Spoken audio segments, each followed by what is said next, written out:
This review has been approved by Lord Carnage.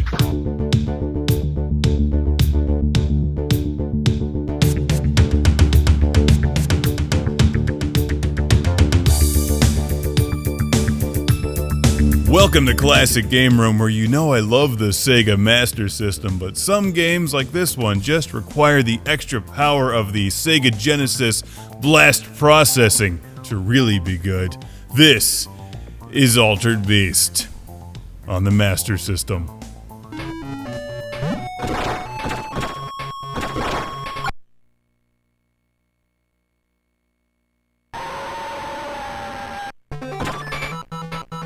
Alrighty then, it's more Altered Beast.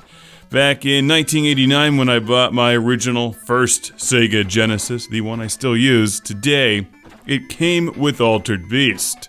So it's a game I like because it's fun, it's cheesy, and it brings back those good memories. Obviously, it was one of the first games I had for my Genesis, and I just recently reviewed Altered Beast on the Nintendo Famicom, where it looks and sounds completely different from the Genesis or arcade versions. Now, here's the Sega Master System 8-bit version of Altered Beast, which is incredibly disappointing on so many levels. For starters, we don't get the awesome voice dialogue at the beginning, and instead of wising from his grave, he's rising from the crave. I didn't even know that was possible. Hey, at least we get power up.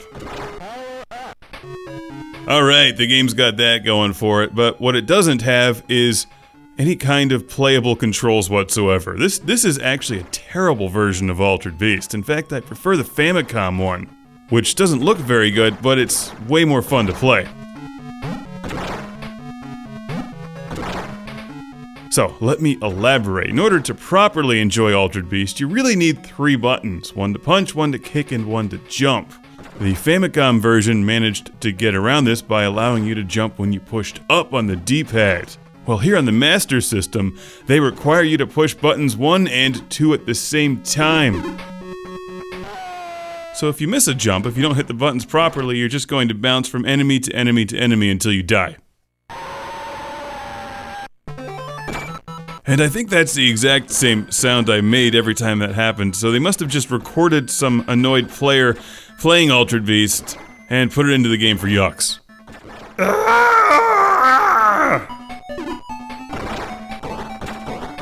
Because the controls suck, they completely ruin Altered Beast, and I thought the weird Famicom version was like a Trojan horse, like Sega could show off the Famicom version next to the Genesis version and demonstrate, oh, look how much better the Genesis is, Sega does what Nintendo don't, but in this case, Nintendo did what Sega couldn't do, they delivered a playable 8-bit version of Altered Beast.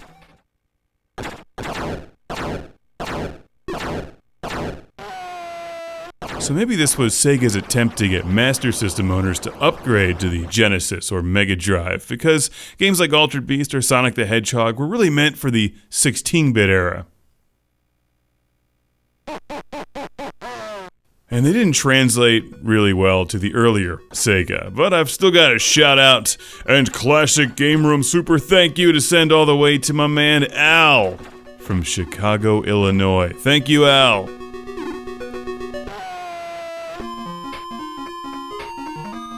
There it is on the map. Chicago, Altered Beast on the Master System. Unresponsive buttons, irritating jumping, and it's single player only. This is the best example I've seen where Sega does what Sega don't. Altered Beast is better on the Genesis.